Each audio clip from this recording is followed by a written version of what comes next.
Hello everyone, I am Emily Powell, healing practitioner at Release and Rise Healing, and today I want to share a really awesome writing exercise for freeing yourself and liberating yourself from have to, should, overextended, crushed, weighed down by life. It is such a good exercise. We did it today in our Wellness Wednesday retreat, which if you've never been, you are invited to come. It is a free hour-long event that I do every Wednesday.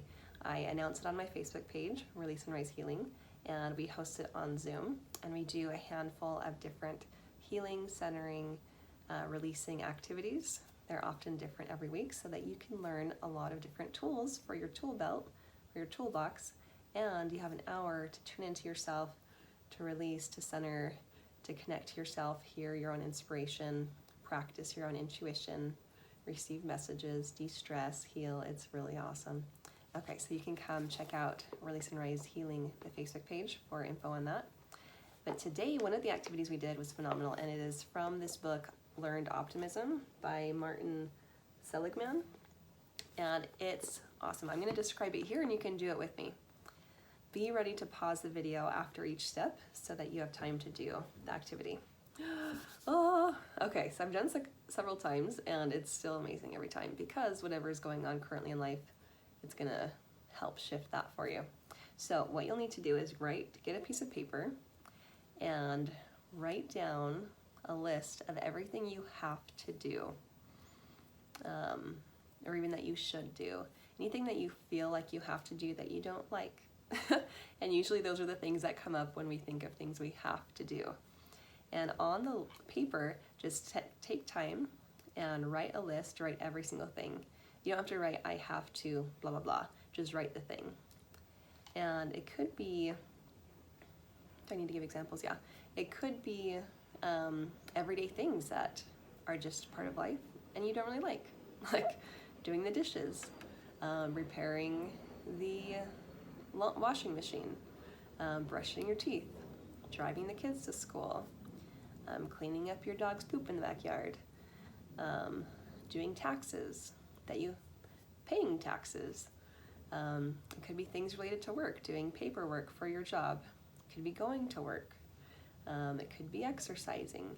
It could be things of how you kind of do relationships, of like keeping other people happy, being responsible to make amends whenever anyone has their feelings hurt, feeding your kids every night.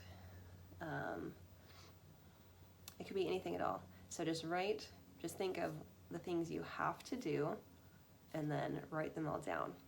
So you can pause the video now and take as long as you like. I recommend giving yourself a big chunk of time because it is really worthwhile. Okay, so you can pause the video now and come back after you've made your list of all the things you have to do. Okay. All right, so welcome back. Now that we've made our list of everything we have to do, we're going to talk about how we don't have to. We don't have to do anything. Like we have agency. We are the steward of our own life and our own body, and we don't have to do anything. So we're going to go back through.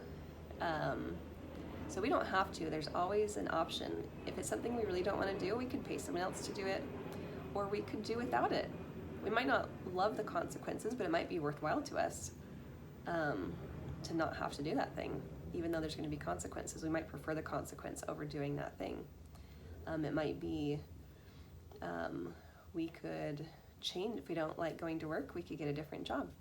If we don't like doing the dishes, we could negotiate someone else does the dishes and we do something else as an exchange.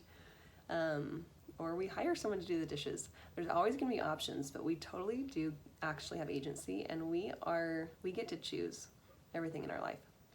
So the next step is to go back on your list and at the beginning of the sentence, write I choose to before everything. I know. That brought me so many feelings the first time I did that. So that's the next step. So you can pause the video now and go back and write I choose to before every sentence. And you can even read each sentence. After you write that, read each sentence again. I choose to blah, blah, blah, blah, blah. I choose to blah. Okay, so you can pause the video now and do that, and then come back when you're done. Okay, welcome back. All right, now that we've identified the things that we don't really love, or haven't been loving doing in our life that we felt like we had to, we've written down that we are choosing to do it. Now we get to go through and write down why. So we'll think about at the end of every sentence, we're going to write down why we are choosing to do that thing. And as you do that, we'll just notice what happens. You might notice, oh wow, yeah, I do choose to go to my exercise class 3 times a week because I feel so much more energized. My body feels healthier. I don't get sick as often. I feel stronger. I keep myself safe, like strong, so I don't get as many injuries. And I feel energized. And so we'll write that down. I choose to go to my workout class 3 times a week because blah, blah, blah. Or as you're going through it, you might notice, I don't want to do that anymore. Yeah, I've been choosing to do it. That's been a part of my life. I've been doing this, but I don't want to anymore. I actually don't. Maybe that environment isn't a good fit for me, and I don't enjoy being in that environment, and I'd rather work out a different way. Or if someone doesn't like the paperwork they have to do it for their job, they could get a different job that doesn't include that paperwork. So you might notice as you go through of like things that, yeah, actually there's a reason why this is important to me. And so let me write down that reason. And you might find things that you don't want to do anymore, and you don't have to. Or you might notice things that you want to do differently.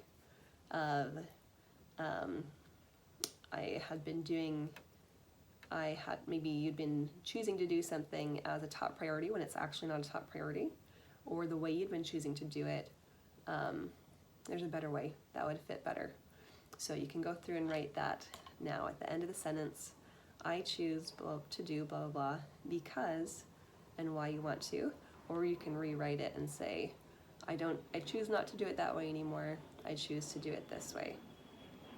All right, so take your time and we'll go through the rest of the list doing that. And then you can come back when you're done. Okay, welcome back. How do you feel? What did you learn about yourself? What did you see with more clarity? For myself, I've experienced things after I write it down and it's really clear. I can see like, there's a better way to be doing that. Like I don't need to do it that way. Or things I don't need to be doing at all. But some part of me, especially with IFS, some part of me felt like I needed to be, and that was kind of its autopilot. It just didn't know that there was a different option. So it was just doing it. And it felt imprisoned by it. It felt trapped by it. It felt resentful about it. It felt tired and drained and mad. And so by doing the exercise of writing it down, I could see really clearly, it doesn't need to be done that way. I can do that differently. Or write down the things, or I saw things on my list that I was taking responsibility for other people that I don't need to. And I chose instead to communicate with people, like that is what I would choose to do, but I don't need to be responsible for them. And then other activities, I noticed as I was going through this, some things I was mad that I was doing it because there was something that was a higher priority that I wanted to do first. And so I made that adjustment as well. I'm fine doing this thing. It's not a big deal to do the dishes or whatnot, but I just don't want to put it as a higher priority above like my self-care or my meditation time, etc. And so that also helped me see what was missing, or ways to do things differently, including adding in higher priorities. Isn't that such a trip? So, and you can do this several times and give it a good amount of time. And you might, after having done it today, have seen shifts and made choices and made new commitments to yourself of I'm not going to do that anymore, or I'm going to hire someone to do that, or I'm going to do this differently, or I'm going to do this in a reverse order, putting my top priorities first. And then you might have more things come to your awareness as your eyes are now seeing things differently. And you can do this exercise as often as you want, especially when you feel burdened or put upon or weighed down or drained, or especially resentful or frustrated. Then that's a good little indicator of it'd be good to check into what I feel like I have to do or I should do, or the outside world is going to get mad at me if I don't do, or I'm going to get mad at me if I don't do.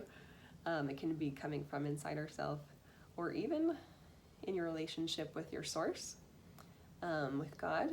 We can have the same situation there too, that we feel like I actually don't want to be doing this, but I was only doing it because I felt like source wanted me to. And just going through the process, often we'll find, I really do want to do it. Like, I have reasons why I want to be doing this. And before I was operating off of doing it only because I thought source wanted me to. So, or we can discover, like, maybe I don't need to be doing it. And explore that and experiment with that. So this was a really fantastic exercise for all these different areas of life. And I'm glad that you just experienced it. And you can use it whenever you want. It's a really useful tool. And I'm so glad that you have tried it today and have got to experience that and enjoy that. And cheers to liberating ourselves and seeing how we can use our agency to be in more alignment personally and with our responsibilities and stewardships in our life. All right. Love you guys.